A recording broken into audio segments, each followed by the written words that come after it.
Welcome to the Deep Dive. We gather up stacks of research, articles, the latest findings, and basically boil it all down to what really matters for you. Today, we're diving into something that, honestly, it sounds like it's straight out of sci-fi, but it's actually about hitting some very real walls in our current technology. I mean, just think about classical computers. They went from these massive room-sized things like ENASE over 30 tons, right? Incredible. To these tiny little smartwatches we have now. It's just been this unbelievable sprint forward. But, what happens when that shrinking just smacks right into physics? When transistors get so tiny that electrons, well, they start playing by the old rules. They start doing quantum stuff, literally tunneling through barriers, which makes the whole component useless. Yeah. And this isn't some far-off idea. It's like a real problem happening now. Classical computing is hitting a ceiling. You've really put your finger on it. That's the core issue. And, well, that's exactly where quantum computing sort of enters the picture. It's theorized as this next big leap, promising these exponential speed-ups for really tough problems. But, and this is a big but, it has its own huge weakness. It's incredibly fragile. We call it decoherence. Even the smallest bit of environmental noise can just wreck the calculation. Okay, so that fragility is the key challenge. And that's our mission for this deep dive. To introduce you to a really radical way around this. Topological quantum computing, or TQC. We're going to talk about these super exotic things called anyons, how they're paths through space-time, weave these braids that act like naturally error-proof qubits. And we'll get into why recent breakthroughs, both theoretical and actual experiments, are making this seem much closer to reality than you might think. We've looked at work from physicists at places like Cornell and Microsoft, some deep academic dives, and the latest news on, well, some surprising discoveries in real-world demos, so should be interesting. Okay, let's start with that classical roadblock. You mentioned transistors getting too small, electrons tunneling. Can you unpack that a bit more? What are the specific physical limits? Sure. So the heart of it is the transistor, which is just a tiny on-off switch, right? As we keep shrinking them down to cram more processing power in, they get so small that electrons start acting, well, weirdly, quantum mechanically.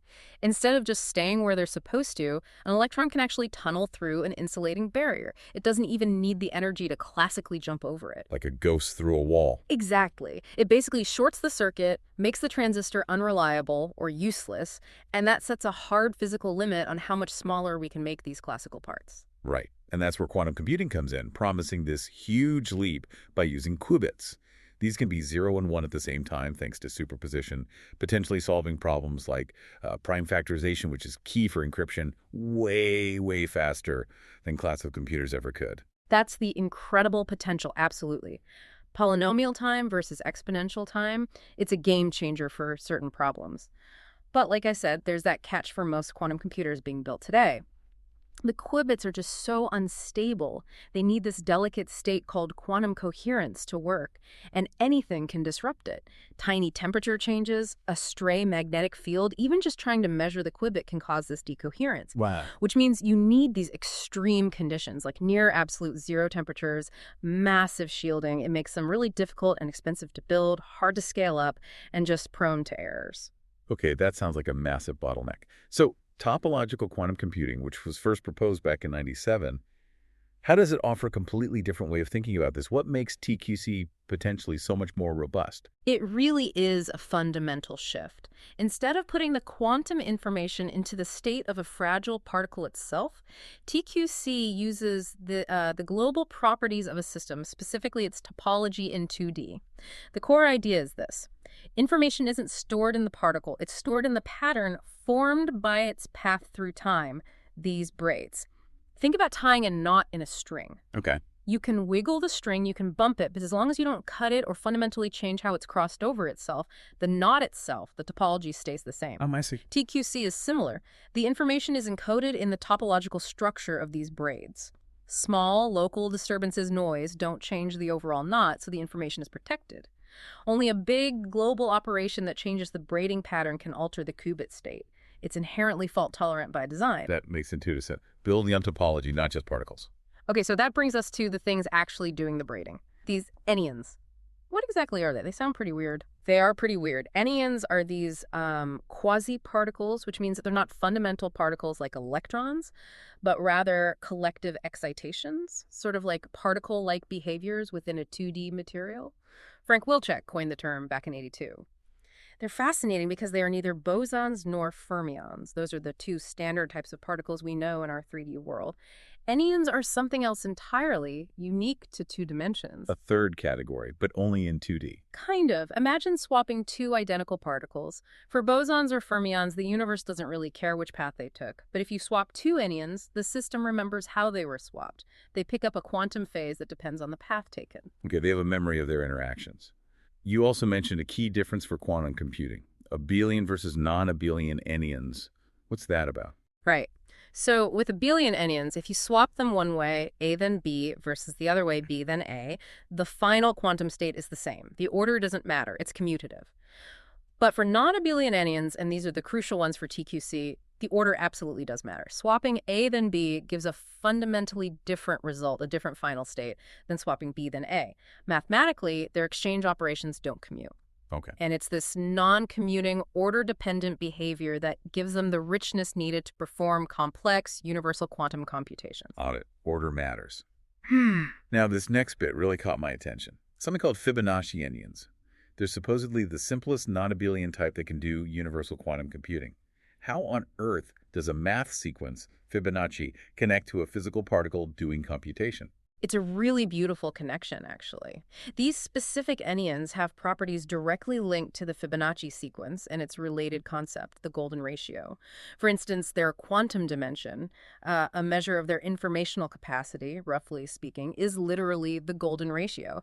And if you have n well-separated Fibonacci anyons, the number of distinct ways their quantum states can combine, the degeneracy of the ground state, is precisely the nth Fibonacci number. Whoa. So this mathematical structure isn't just abstract, it's baked into their quantum physics. It dictates how they interact and how many different states they can represent, giving them the complexity needed for universal computation. That's amazing. Yeah. So their very nature follows this mathematical pattern, and that's what makes them powerful for computing. Which leads us to the braiding itself. How do these movements create quantum gates? Exactly. The specific ways you move these Fibonacci anyons around each other, their braiding statistics, directly translate into quantum logic gates. You might use, say, 3 or 4 anyons to represent one logical qubit.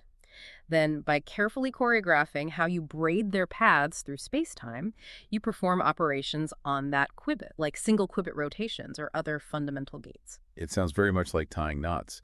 You mentioned topology. Is there a direct link to mathematical knot theory here? Absolutely. It's a deep connection. The mathematics describing anyonic braiding is essentially the same as the mathematics of knot theory.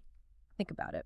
If you can rearrange the strands of a braid without actually passing one strand through another, it's considered the same topological state, the same knot. Similarly, if you can rearrange the anyon system without braiding them, it's the same quantum state.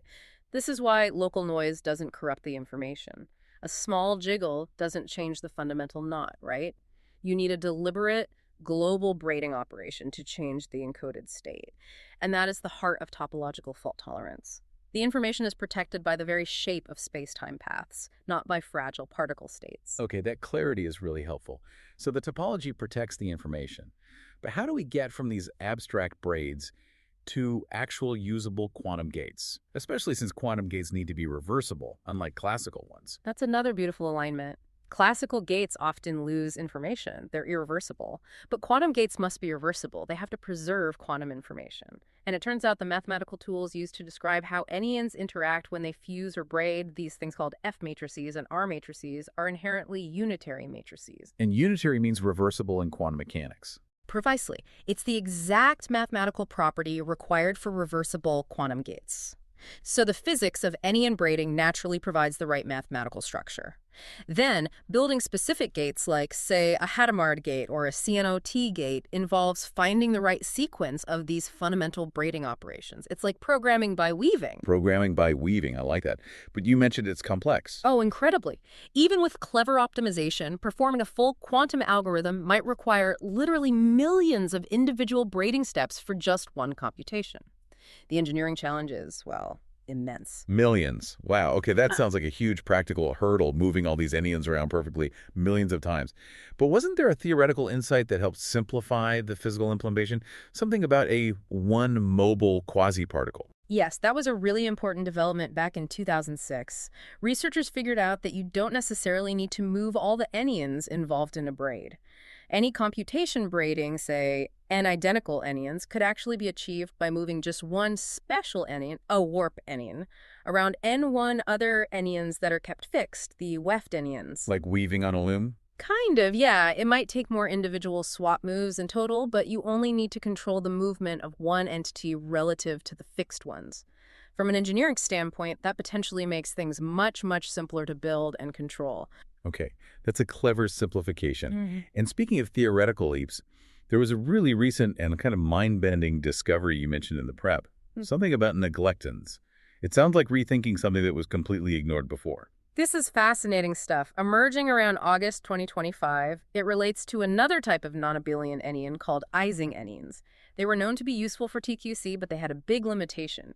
They weren't universal. Meaning they couldn't perform all possible quantum computations. Exactly. It was like having a computer keyboard, but maybe half the keys are missing. You can do some things, but not everything. So some mathematicians went back to a pretty advanced, maybe even niche area of theory, non-semi-simple topological quantum field theory. And they decided not to do what physicists usually do, which is to ignore or discard theoretical particles that have zero quantum dimension. Zero influence, essentially. Right. They seemed irrelevant to the system's overall state or computation, but these mathematicians decided to keep them in the calculations. And they gave these overlooked zero-dimension entities a great name, neglectons. Neglectons, love it. So what happened when they didn't neglect them? Here's the ticker. They found that if you just add one single neglecton to a system of those limited Ising anyons, suddenly the whole system becomes capable of universal quantum computation just through braiding alone. Wow, just by adding one nothing particle. Effectively, yes. It's not really about a new physical particle discovery, but rather looking at a known system through a completely new mathematical lens. It suggests maybe we don't need entirely new materials or particles. Maybe the power is already there in systems we know if we just analyze them differently without discarding the zeros. That's profound. It makes you wonder what other neglectons overlooked factors exist in other fields, right? Things we dismiss as irrelevant that could be key. It really does. It's a powerful reminder about perspective in science. Okay, so with theory making these huge leaps, what about actually building these TQC systems? How close are we? Is anyone actually making and braiding anyons? Well, this is where it gets really exciting on the experimental front. In May 2023, Quantinuum, working together with folks from Harvard and Caltech, made a major announcement. They reported the first creation and manipulation of non-Abelian anyons on their H2 quantum processor, which uses trapped ions. The first time ever. The first demonstration of creating and actively manipulating states with these specific non-Abelian properties on a quantum device, yes. And they did it with high accuracy, over 98.4% fidelity. They reported using 27 physical qubits to represent these anyonic states. It was a huge step from pure theory towards, well, experimental reality. How did they manage that? What enabled that breakthrough? It seems to be a combination of things. One was theoretical progress in finding simpler ways to prepare these non-Abelian states, particularly using something called mid-circuit measurement. Basically, measuring some qubits during the computation allows you to steer the system into the desired complex state more easily. And the other part was just the sheer quality and scale of their hardware. The H2 system had enough qubits and low enough error rates to actually implement these complex protocols. Okay, but are these real anyons, like particles in a 2D material, or are they more like simulations? I remember reading there's some debate. That's a really important point, and yes, there is ongoing discussion in the scientific community.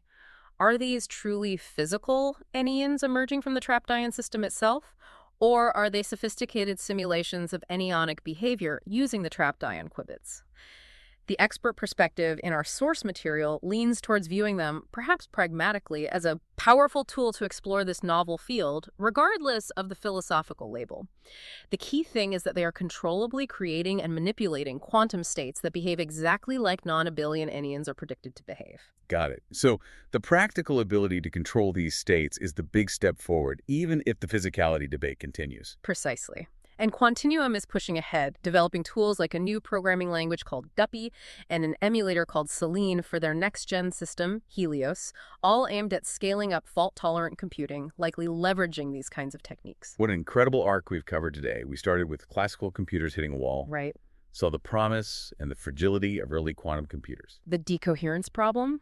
and then explored topological quantum computing as this radically different approach, using the very fabric of space-time braiding, these anyons, to build in fault tolerance from the ground up. And leveraging topology itself for robustness, yeah. Yeah.